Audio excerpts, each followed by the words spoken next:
नमस्कार, आदाब, सलाम दोस्तों। खुशियों की, रोशनी की, मुस्कुराहट की, हंसी की, ठहाकों की, कविताओं की उस महफिल में स्वागत है आपका जिसका नाम है वाह वाह क्या बात है। हमारे सभी दर्शकों को दिवाली की ढेर सारी शुभकामनाएं और हमारे साथ स्वागत है सभी कवियों का इस दिवाली स्पेशल एपिसोड में। क्या बात है, स्वागत है आप लोगों का। वाह भाई, ये दिवाली आप लोगों के लिए तो खुशियां लेके आ रही है क्योंकि दिवाली का दिन लक्ष्मी के आने का होता है और आज आप यहाँ आए तो लक्ष्मी तो आपके घरों में आएंगी ही। और हमें बड़ी खुशी है कि हम इसके वाहक बन रहे हैं कि लक्ष्मी आपके घरों में आए। लेकिन इन सरस्वती पुत्रों के साथ रहने में जो मजा है वो अलग ही है। आपके शब्द में जो धन है उसका क्या कहना साहब। आज आप इस एपिसोड में यहाँ होंगे, कमाल करेंगे, लेकिन आप लोग कमाल करें उसके पहले दिवाली पे जो सामने जलता हुआ दीपक मुझे नजर आ रहा है, मुझे एक कवि मित्र जगदीश सोलंकी की 4 पंक्तियां याद आती है। वो कहते हैं, हमने ऐसा जगाया है चेतन यहाँ हमको शाही सलाखें झुका न सकी। हमने शोलों पे शैया सजाई सदा हमको वक्त की ज्वाला जला न सकी। हम शहीदों के कुनबे में पैदा हुए हमको अर्थी की भाषा रुला न सकी। और अपना दीपक लहू से जला है सदा जिसको आंधी कभी भी बुझा न सकी। तो हमारा ये खुशियों का दीपक हमेशा जलता रहेगा और आज के एपिसोड में, इस दिवाली के खास एपिसोड में हम हंसेंगे भी, मुस्कुराएंगे भी, ठहाके भी लगाएंगे हमारे इन कवियों के साथ और मिलकर कहेंगे वाह वाह क्या बात है। मैंने देखा वो अंदर पागल खाने में एक लेक है, उसके अंदर दही डाल रहा था। अच्छा, मैंने कहा क्या कर रहा है? कहता देखते नहीं लस्सी बना रहा हूँ। मैंने कहा इसीलिए लोग तुझे पागल बोलते हैं, इतनी सारी लस्सी तेरा बाप पिएगा? चलती संसद में पल भर में नेता हुआ विलोपी, तन मन में ज्वाला भड़का दी देखो उसने वो पी। चमचों को ऑर्डर देकर बुलवाई उसने गोपी, और गोपी के चरणों में उसने धर दी अपनी टोपी, धर दी अपनी टोपी। फिर क्या हुआ बताती हूँ। अभावों से उठकर, गरीबी में डूबकर, दिवाली के दिन पत्नी बोली खींचकर, मेरे बच्चों के तथाकथित बाप, जिंदगी में कुछ नहीं कर गए आप, कोई भी रास्ता अपनाओ, टेलीविजन में जाओ, एक अच्छे पति नहीं बन पाए, कम से कम करोड़पति बन के दिखाओ। एक कवि मंच पर अपनी कविता सुना रहे थे, श्रोताओं की सहन शक्ति के बाहर जा रहे थे, तभी कहीं से मंच पर एक जूता आया और कोई श्रोता चिल्लाया कि अरे मेरे बाप अब तो चुप हो जा, मंच से उतरकर कहीं सो जा, नहीं तो हमसे कुछ ऐसा हो जाएगा कि तू वापस जिंदा घर नहीं जाएगा। मगर कवि बोले, मैं तो यूं ही कविता सुनाऊंगा, अरे जब तक दूसरा जूता मंच में नहीं आता मैं घर नहीं जाऊंगा। एक राज की बात है, सॉरी, वो राज की नहीं गैराज की बात है। लोगों ने मुझसे कहा, ओए सोडी प्रा, क्या आप दिवाली मनाओगे? अच्छा, हमने कहा जिस दिन अखबारों में ये खबर छपेगी डीजल और पेट्रोल की कीमतें कम होने वाली है, अपनी तो उसी दिन दिवाली है। हाय हाय क्या बात है भाई, बहुत कुछ।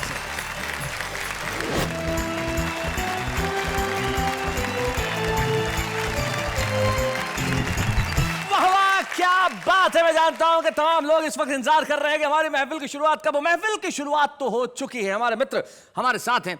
देखिए, दिवाली यानी कि लक्ष्मी का दिन, और लक्ष्मी भी भगवान विष्णु की पत्नी भी और उनकी भक्त भी, और शनि भी भगवान विष्णु के भक्त। आप तीनों को देख के मुझे उनकी याद आ रही है।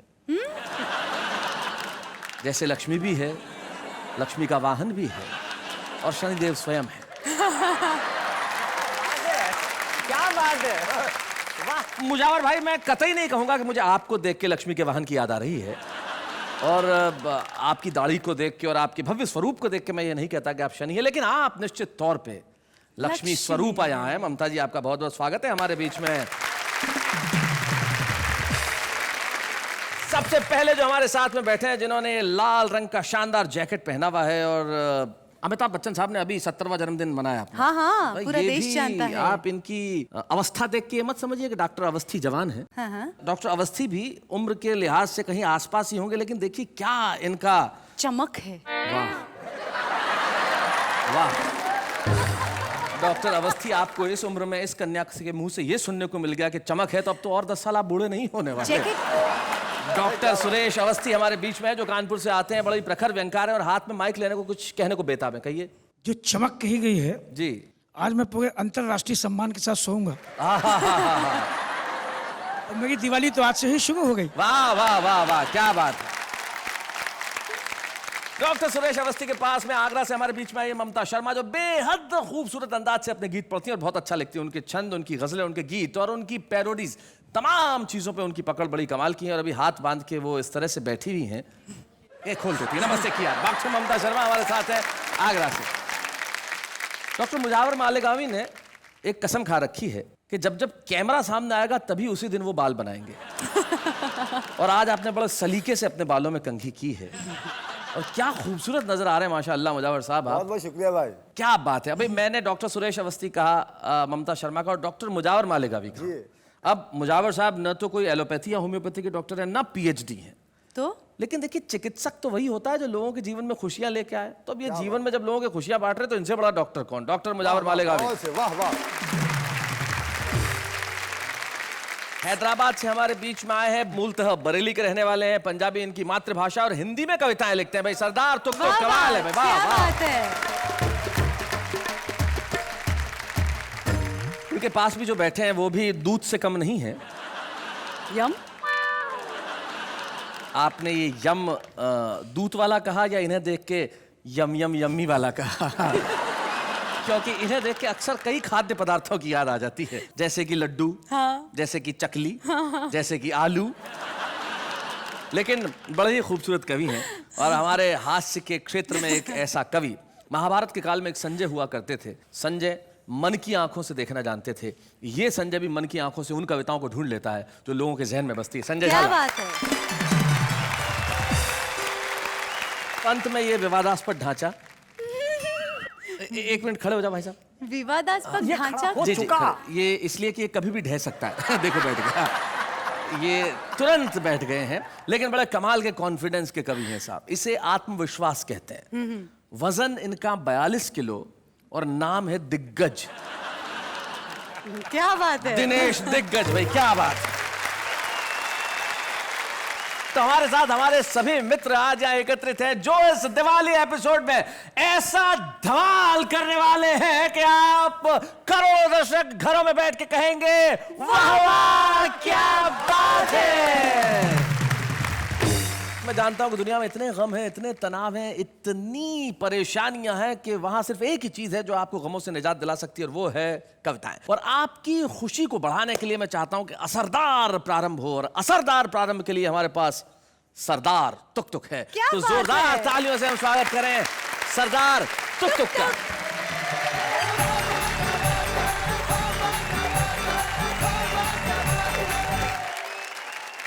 बरेली की काफी सारी चीजें मशहूर हैं। एक तो मैं खुद ही बहुत मशहूर हूं।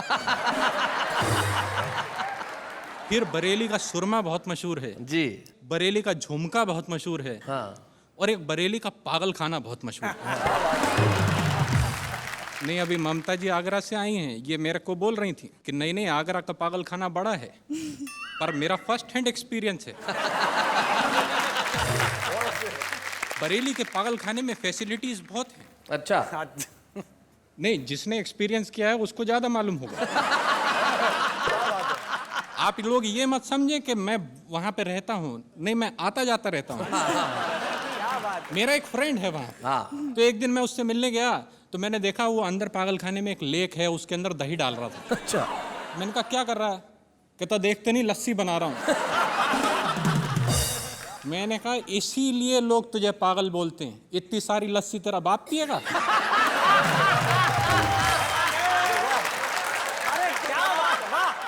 दिवाली का अवसर है, इसलिए आपको सबसे पहले मैं भड़ाम रस में एक कविता सुनाता हूं। अच्छा, भड़ाम रस। रॉकेट से बोला ये बम, आग लगाते ही हो जाते हो सरगम। एक बार ट्राई करो, लीक से हटो, हाँ। कभी तो मर्दों की चौराट जोर से फटो। रॉकेट बोला ये तेरे पिछले कर्मों की सजा है अच्छा कि भाड़ से फट जाता है। भैया फटने से कहीं ज्यादा मजा उड़ने में आता है। बहुत अच्छे। इस डिस्कशन में पकड़ा जोर, ढेर सारे पटाखे इकट्ठे हो गए चारों ओर। बम बोला मेरी आवाज से जग हिलता है। रॉकेट ने कहा मेरी आभा से नभ खिलता है। इतने में ही एक फुलझड़ी आई, हाय हाय हाय हाय। उसने दोनों की पूंछ में आग लगाई। 2 पल में सारा डिस्कशन सिमट गया। एक बेचारा हवा में उड़ गया, दूसरा वहीं पड़ा पड़ा फट गया। और इस कांड का सार क्या है? फुलझड़ियों से बच के रहना। फुलझड़ियों से बच के रहना, ये ऐन वक्त पे दगा देती हैं। कभी तो बम में लगा देती हैं आग, कभी रॉकेट से हवा में उड़ा देती। क्या बात है, वाह वाह वाह वाह वाह, बहुत अच्छे। ये कविता फुलझड़ियों से बच के रहना आपने इन्हें तो समर्पित नहीं की? इनके लिए मैं एक श्रृंगार रस की कविता कह देता। श्रृंगार रस की, जी जी, बहुत खुश होंगी ये। एक बार हम मंच पर खड़े कविता सुना रहे थे।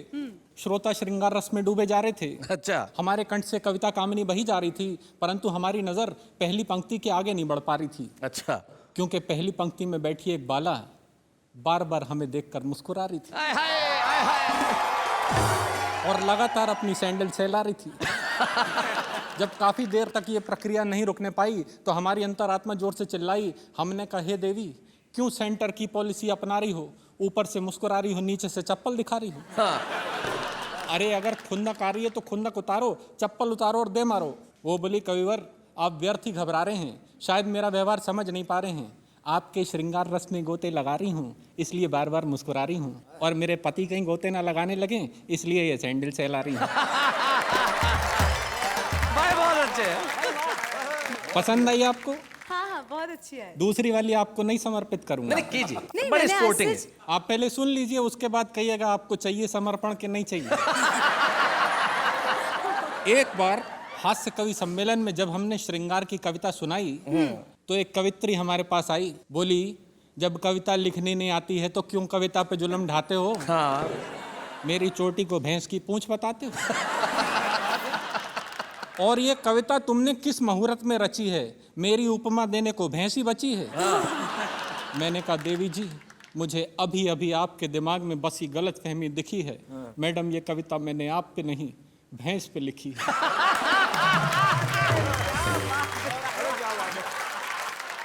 आप बोलिए ये समर्पण इधर है या नहीं? नहीं, क्योंकि इसके बाद फिर वीर रस शुरू हो जाता है।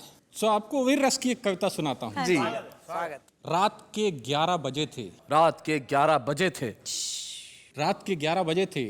हम गली के नुक्कड़ पे खड़े थे। चारों तरफ सन्नाटा था, हमारे हाथ में आटा था। अच्छा। डर के मारे हमारी जान निकली जा रही थी। गली में रहने वाले कुत्ते की स्पेसिफिकेशन याद आ रही थी। गली में मिल जाए तो नुक्कड़ तक दौड़ाता था, कभी कभी तो बोटी भी नोच खाता था। क्या बात है। हमने गली में झांक के गौर से गली का मुआयना किया, फिर सावधानी पूर्वक गली में प्रवेश किया। आधे रास्ते पहुंच के हमें वो महाकाल नजर आया। हमें देखते ही जोर से गुर्राया। हम जहाँ खड़े थे वहीं थम गए। हमारे पांचों तंत्र एक साथ जम गए। हमारी हालत देख के वो हौले से मुस्कुराया, फिर हमारे पास तक आया। बोला अबे यार क्या करता है, आदमी होकर कुत्ते से डरता है? जा निकल जा। अच्छा। नहीं काटूंगा, सच्ची बोलता हूँ, पैर भी नहीं चाटूंगा।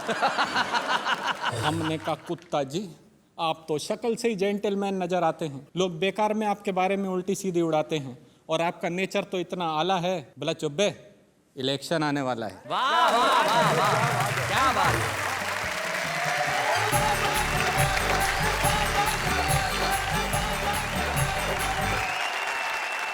बहुत बढ़िया बहुत बढ़िया बहुत बढ़िया भाई तुक तुक जी, आपने कमाल कर दिया। आपकी कविताओं में सिर्फ हास्य नहीं था, व्यंग्य की धार भी थी। और आपने जिस सहज ढंग से कविताओं को सुनाया, और सबसे बड़ी चीज जो बरेली वाला भाषा का टच था। जैसे एक शायर थे, उनकी गजल का मिसरा था कि इधर चिलमन से ये झांकें, उधर चिलमन से वो झांकें। अब भीड़ देखी तो भूल गए, अब आगे की लाइन याद ही नहीं आ रही। बोले इधर चिलमन से ये झांके, उधर चिलमन से वो झांके, उधर चिलमन से ये झांके, इधर चिलमन से वो झांके। एक खड़ा हो गया, बोले लगा दे आग चिलमन को, न ये झांके न वो झांके। क्या क्या बात है। लेकिन आपने जो हंसी की कविताएं पढ़ के हमारे दिलों में झांका वो कमाल का था। और ममता जी अब आप इधर उधर मत झांकिए, ठहाके मत लगाइए, क्योंकि जनता मेरी ओर ताक रही है। और आप क्यों बगलें झांक रही है? आप इधर आइए, आपकी बारी है ममता शर्मा।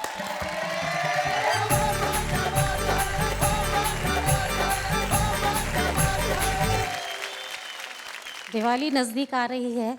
देश में नेताओं की जो स्थितियां हैं उस पर एक मेरी पैरोडी है, आपके बीच पढ़ती हूँ जी।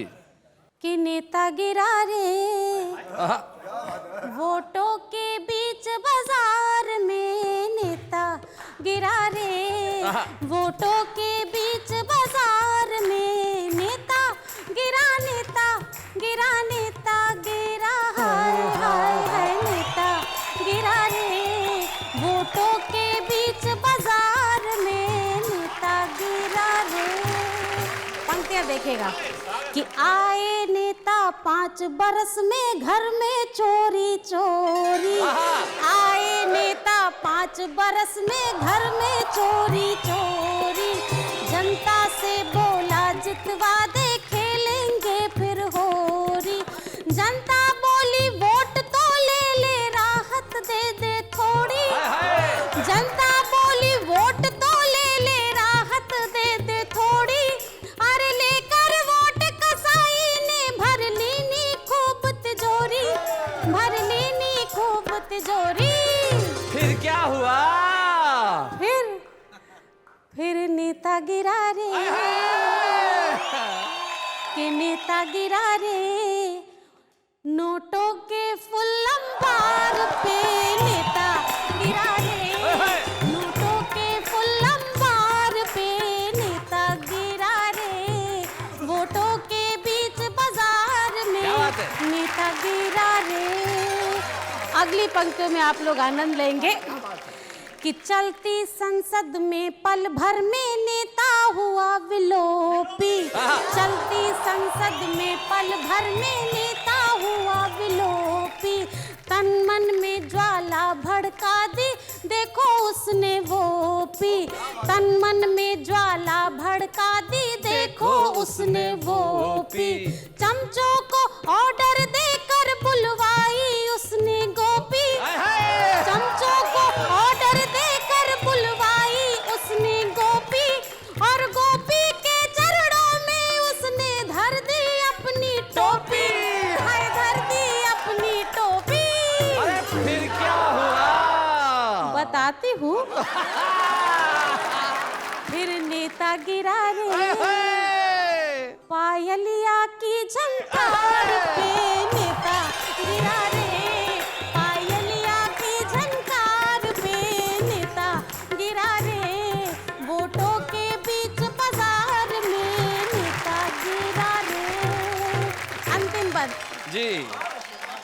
कि बोरा भर व्यापारी लाया जय हो रिश्वत रानी, बोरा भर व्यापारी लाया जय हो रिश्वत रानी, छर्रों से गुल छर्रों से तब खूब हुई मनमानी, छर्रों से गुल छर्रों से तब खूब हुई मनमानी, फिर स्टिंग ऑपरेशन में फंस गए राजा जानी, फिर स्टिंग ऑपरेशन में फंस गए राजा जानी, और गुपचुप खींची टीवी ने दिखला दी सही कहानी, दिखला दी सही कहानी।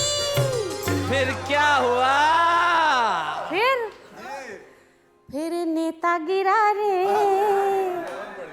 सीधे ही जेल तिहाड़ में, नेता गिरा रे सीधे ही जेल तिहाड़ में, नेता गिरा रे वोटों के बीच बाजार में, नेता गिरा रे।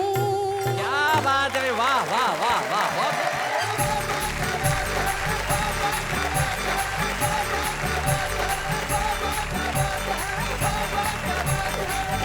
क्या बात है ममता जी भाई, आपने कमाल कर दिया। सिर्फ 2 ही शेर मुझे याद आते हैं। मुनव्वर राणा साहब यूं कहते हैं कि हम कुछ इस तरह तेरे चेहरे के दीदार में खो जाते हैं, हम कुछ इस तरह तेरे चेहरे के दीदार में खो जाते हैं, जैसे बच्चे भरे बाजार में खो जाते हैं। क्या बात है, वाह वाह। जैसे बच्चे भरे बाजार में खो जाते हैं। और जो अगली बात, इस देश की सच्चाई की मेरी खुददारी ने किया है एहसान मुझ पर, वरना जो जाते हैं दरबार में खो जाते हैं। लेकिन हमारे बीच एक ऐसे कवि हैं जो दरबारों में खोए नहीं, उनकी कलम ने हमेशा सच लिखा। व्यंग की पकड़ रखने वाला एक ऐसा कवि जो सिर्फ कवि और कलमकार नहीं है, पत्रकार भी है। अपनी हास्य व्यंग की रचनाओं के साथ हमारे साथ हैं डॉक्टर सुरेश अवस्थी।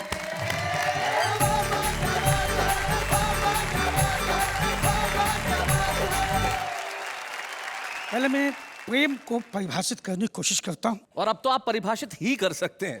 अनुभव इसलिए कर सकता हूँ क्योंकि अनुभव बोलता है। जी, अनुभव। समुद्र ने नदी से कहा कि कब तक कब तक कब तक, आखिर कब तक तू यूं ही मेरे खारे पानी में दौड़ दौड़ के गिरती रहेगी। वाह। तो नदी ने जवाब दिया, तब तक तब तक तब तक जब तक तुझ में मिठास न पैदा हो जाए। हाय हाय हाय हाय हाय भाई, क्या बात है। सेम यही चीज संजय झाला के साथ हुई थी। इनके पिताजी ने पूछा कि आखिर कब तक तो इम्तिहान देता रहेगा। इसने कहा तब तक जब तक मैं पास नहीं हो जाता। अभी पिछले दिवाली को हमने हिंदी में पीएचडी की तो डॉक्टरेट की उपाधि मिली। मैं डॉक्टर सुरेश अवस्थी हो गया। बाहर नेम प्लेट ठोक दी गई जी। और घटना यूं घटी कि नाम के आगे डॉक्टर लिखा देखकर एक नेताजी भी गच्चा खा गए। सुबह सुबह इलाज कराने हमारे घर आ गए। क्या बात। बोले जब से कुर्सी पाई है भूख जाने का नाम ही नहीं ले रही। अच्छा, क्या बात है, क्या बात। इतना खाया है और खाओ का संदेश दे रही है। पता नहीं पेट में क्या चल रहा है घपला। टीएलसी डीएलसी ईसीजी जांच करा ली, कुछ नहीं निकला। अब इलाज सुनना। मैंने कहा नेताजी चिंता मत कीजिए, ये डॉक्टर आपको बिल्कुल सही उपाय बताएगा। एक बार सीबीआई जांच करा लो, सब कुछ निकल आएगा। बहुत अच्छे। हिंदुस्तानी पत्नियां वैसे तो साल भर कोई ना कोई डिमांड करती हैं जी। लेकिन दिवाली हो तो फिर डिमांड बहुत बढ़ जाती है। और जब डिमांड बढ़ती है तो घरों में क्या स्थितियां होती हैं। मैं अपने आंगन से कविता उठा के आपको समर्पित करता हूं जी सुनिए। कि अभावों से ऊब कर, गरीबी में डूब कर, दिवाली के दिन पत्नी बोली खींचकर कि हे एलोपैथी दवाइयों के साइड इफेक्ट कि हे एलोपैथी दवाइयों के साइड इफेक्ट, झूठ बोलने में माहिर, सपने दिखाने में परफेक्ट, मेरे बच्चों के तथाकथित बाप। बोले मेरे बच्चों के तथाकथित बाप जिंदगी में कुछ नहीं कर गए आप, इसी शहर की छानते गए खाक। तुमसे तो ये अच्छे हैं जो टेलीविजन से कमा रहे हैं लाखों लाख। इसलिए कोई भी रास्ता अपनाओ, टेलीविजन में जाओ, एक अच्छे पति नहीं बन पाए कम से कम करोड़पति बन के दिखाओ।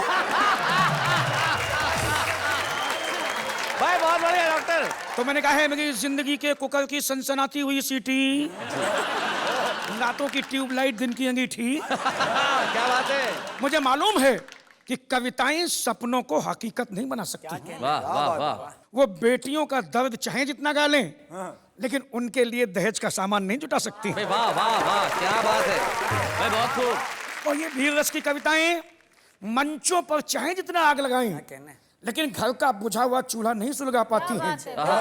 और ये हास्य व्यंग की कविताएं भरे पेट वालों को चाहे जितना हंसाएं लेकिन भूखे बच्चों के चेहरों पर मुस्कुराहट तक नहीं ला पाती। क्या बात है, वाह वाह वाह वाह, क्या बात है, बहुत बढ़िया। तो मैंने कहा बावजूद इसके तू मेरी कलम की स्याही को आबाद गति से बहने दे, मुझे करोड़पति मत बना, सिर्फ पति ही रहने दे। क्या बात है। तो और खींच के बोली, वाह रे गरम मसाला के फटे हुए पाउच, मेरे लिए आह, बच्चों के लिए ओह, पड़ोसियों के लिए आउच। जरा सोच के देखिए कि गरीब पति कितना निरीह होता है, उसकी गरीबी के नाम पर पूरा परिवार 8-8 आंसू होता है। वाह। और जरा सोच के देखिए पति शब्द से पहले कहीं करोड़ शब्द जुड़ जाए हाँ। तो आदमी अचानक बड़ा हो जाता है। वाह वाह, और उसके पहले कहीं राष्ट्र शब्द लग जाए तो पूरा देश हाथ बांध के खड़ा होता है। क्या बात है, वाह वाह वाह, बहुत अच्छे। मैंने कहा ये मोहल्ला छाप दिमाग की अंतरराष्ट्रीय फितूर, हवन कुंड में जली हुई कपूर तो मुझे गलत रास्ते पे ले जा गई है, टेलीविजन की ओर धकिया गई है। मैं तेरे बहकावे में नहीं आऊंगा, करोड़पति बनना होगा तो टेलीविजन में क्यों, राजनीति में जाऊंगा। हाँ, वाह वाह वाह, क्या बात है। क्योंकि राजनीति में, बैंक सुनिएगा, राजनीति में सिर्फ कमाल ही कमाल होता है। सुबह को भिखारी दास जाता है, शाम को करोड़ों लाल होता है। वाह वाह, क्या बात है। मैंने कहा पगली, राजनीति का लेन देन तो बड़ों बड़ों को नहीं दिखता है, वहां सड़े से सड़ा नेता करोड़ों में बिकता है। क्या बात है भाई, वाह वाह वाह, बहुत अच्छे। तो और खींच के बोली, वाह गई मेरी सुहाग की साड़ी के फटे हुए फाल। बोले वाह गई मेरी सुहाग के साड़ी के फटे हुए फाल, मिस्टर मुंगेरी लाल नीति से कमा नहीं पाए, राजनीति से कमाओगे, घर चला नहीं पाए, उदेश चलाओगे। क्या बात है, क्या बात है, वाह वाह। बोले घर चला नहीं पाए, देश चलाओगे, कह देती हूँ करोड़पति बनने नहीं गए तो ढूंढते रह जाओगे। वाह वाह वाह, बहुत अच्छे। तो मैंने उसे समझाया, प्यार से समझाया, मेरी प्यारी भोली बन्नो, शोले की बसंती चिंगारी की सन्नो, तू तो मेरे लिए गोल्ड है, तू तो मेरे लिए गोल्ड कॉइन है, तू तो मेरी लाइफ है, तू ही मेरी लाइफ लाइन है। तो न केवल हटो जी, कैसी कैसी बातें बनाते हो, घर में मुझे लाइफ लाइन बताते हो, जैसे मुझे मालूम नहीं कि बाहर जाके कहाँ कहाँ लाइन लगाते हो। बहुत अच्छे। तो मैंने उसे और प्यार से समझाया कि बेमतलब की महत्वाकांक्षा मत पालो, ये अमीर बनने का कांटा मन से निकालो। क्या बात है। नहीं तो मैं विदेश चला जाऊंगा, खूब पैसे कमाऊंगा, तुझे रोज पैसे भिजवाऊंगा, लेकिन लौट के वापस नहीं आऊंगा। आहा, क्या बात। ये सुन के वो सुबह सुबह के रोने लगी, आहा, मेरे कंधे पर अपना सर रख के आंसुओं से मेरा कंधा भिगोने लगी। बोली आंसुओं को हम मिलजुल कर गंगा जल समझ के पी लेंगे, लेकिन अभी हम इतने एडवांस नहीं हुए हैं कि पैसे की खातिर अलग अलग होके जी लेंगे। क्या बात है भाई, वाह वाह। कि पैसे की खातिर अलग अलग होके जी लेंगे, इसलिए मेरे जाने जाना, मुझे छोड़ के विदेश मत जाना। नहीं नहीं तो मैं जीते जी हो जाऊंगी सती। लो आज से तुम मेरे शिव, मैं तुम्हारी पार्वती, मैं तुम्हारी पार्वती, मैं तुम्हारी पार्वती। भाई क्या बात है।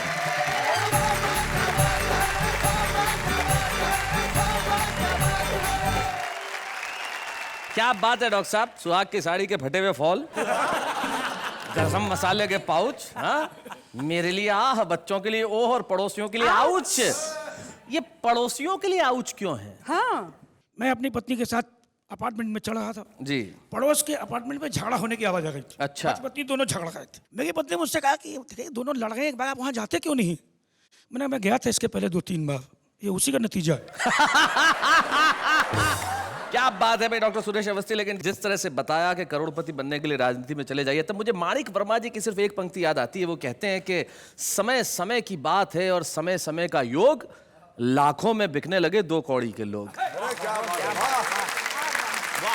चलिए इसी बात पे मैं भी आपको पूछ रही हूँ कि आप दिवाली में करने क्या वाले हैं? मैं और वो, हम दोनों मिलकर सफाई करने वाले हैं। मैं समझी जी। वो कौन? वो यानी कि मेरी गर्लफ्रेंड, और हम दोनों मिलकर सफाई करने वाले हैं। हाँ हाँ, दिवाली में तो सफाई घर की होती है। नहीं नहीं, इन दोनों को अलग अलग सफाई कर रहे हैं। मैं घर की सफाई कर रहा हूँ, वो शॉपिंग करके मेरी जेब की सफाई कर रही है। दिवाली आ जाए, त्योहार आ जाए और महिलाएं शॉपिंग ना करें, ऐसा कैसे हो सकता है? तो महिलाओं का शॉपिंग का है सबसे बड़ा काम। लेकिन फिलहाल हम लेते हैं एक अल्प विराम।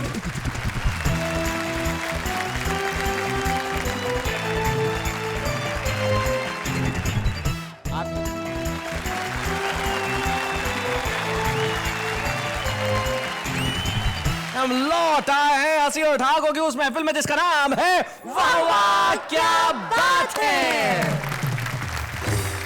ये बताइए जी, कि दिवाली के दिनों में आपने कभी शरारतें की है? बचपन में? अरे बहुत बहुत की है। जैसे कि? नहीं नहीं, बता नहीं सकता। बता दीजिए ना, घर के ही लोग हैं। अरे पर टीवी पे जो देख रहे हैं उनको मालूम पड़ जाएगा कि बचपन में उनके घरों के दरवाजे पे पटाखे छोड़ के मैं ही भागता था। बड़े छुपे रुस्तम थे। ये तो मेरे मोहल्ले की लड़कियां भी कहती थी। नहीं नहीं, लेकिन आज अब हमारी बारी है ये बताने की हमारा छुपा रुस्तम कौन है। हमारा छुपा रुस्तम जो आके यहाँ कविताएं सुनाएगा। ममता जी, आप ही के शहर से बुलाया है हमने हमारा छुपा रुस्तम। आप आगरा से हैं तो हमने सोचा चलिए आज आगरा ही सही। पवन आगरी।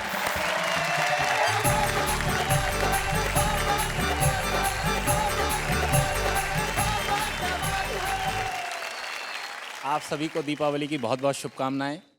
शैलेश जी हमारे बड़े भाई हैं। मैं आज जो भी कुछ हूँ इनकी वजह से हूँ। मैं और भी आगे जा सकता था लेकिन उन्होंने जाने नहीं दिया। कुछ कवि श्रोताओं पे जुल्म करते हैं। जी। इस तरह जुल्म करते हैं, एक श्रोता बन के मैंने कविता लिखी है कि एक कवि मंच पर अपनी कविता सुना रहे थे। टुक टुक जी, मतलब आप नहीं थे। एक कवि मंच पर अपनी कविता सुना रहे थे, श्रोताओं की सहन शक्ति के बाहर जा रहे थे। तभी कहीं से मंच पर एक जूता आया और कोई श्रोता चिल्लाया कि अरे मेरे बाप अब तो चुप हो जा, मंच से उतरकर कहीं सो जा, नहीं तो हमसे कुछ ऐसा हो जाएगा कि तू वापस जिंदा घर नहीं जाएगा। मगर कवि बोले मैं तो यूं ही कविता सुनाऊंगा, अरे जब तक दूसरा जूता मंच में नहीं आता मैं घर नहीं जाऊंगा। आप जानते हैं कि आज कुछ अंग्रेजी के शब्दों को लोग हिंदी का शब्द मानकर यूज करते हैं जी। जैसे एक रेलवे स्टेशन की बात थी, मुझे एक ट्रेन के बारे में पता करना था। मैंने एक सज्जन से पूछ लिया, भैया ये पूछताछ कार्यालय कहाँ है? वो साहब काफी जल्दी में थे, बोले मुझे नहीं मालूम, साइड में जाके इंक्वायरी से पता कर लो। बहुत अच्छे। मेरी एक भतीजी है, वो कॉन्वेंट स्कूल में पढ़ती है। मैंने एक दिन उससे पूछ लिया कि बेटा तेरी पढ़ाई कैसी चल रही है? बोले अंकल बहुत अच्छी चल रही है। मैंने कहा और हिंदी की? बोले हिंदी की भी बहुत अच्छी चल रही है। तो मैंने वैसे ही उसका सामान्य ज्ञान जानने के लिए उससे पूछ लिया कि अच्छा बेटा महादेवी के बारे में तुम कितना जानती हो? 15 मिनट तक सोचती रही। बोले अंकल मैं कंफर्म तो नहीं हूं, पर मुझे लगता है कि महादेवी श्रीदेवी की बड़ी बहन का नाम होगा। बहुत अच्छे। आप किसी रिक्शे वाले से कहिए, बोले भैया विश्वविद्यालय चलेगा? बोले साहब ये क्या होता है? बोले यूनिवर्सिटी चलेगा? बोले साहब ऐसे बोलिए ना हिंदी में। क्या बात है, वाह बहुत अच्छे। लोग जो जब भी परीक्षाएं देते हैं हिंदी की, 4, 5, 6 कवियों की जीवनी याद कर लेते हैं। जब एक लड़का जिसको परीक्षा के अगले दिन तक जब उसे किसी कवि की कोई जीवनी याद नहीं हुई, तो उसने उन कवियों की जीवनी की नकलें तैयार की, उसे शरीर के प्रत्येक अंग में छुपाया और वो पर्ची पकड़ी गई।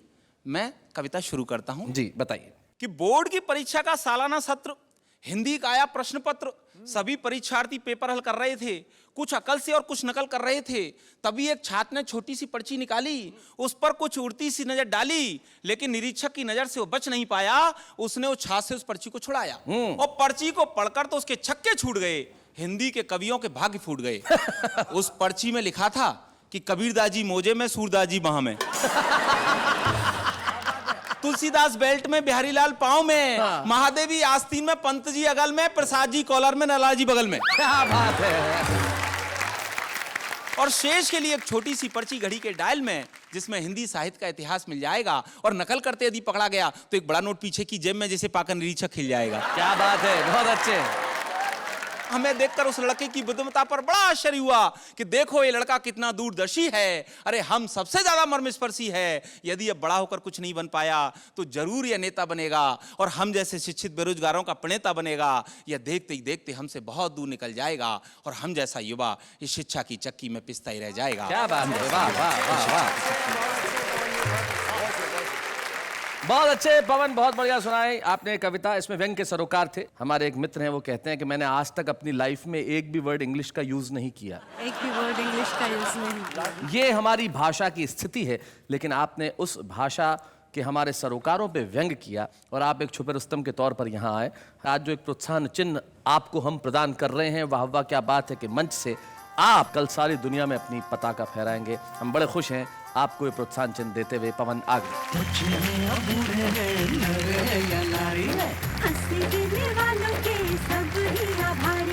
कविता सुनाने वाले अब सबके साथ हैं।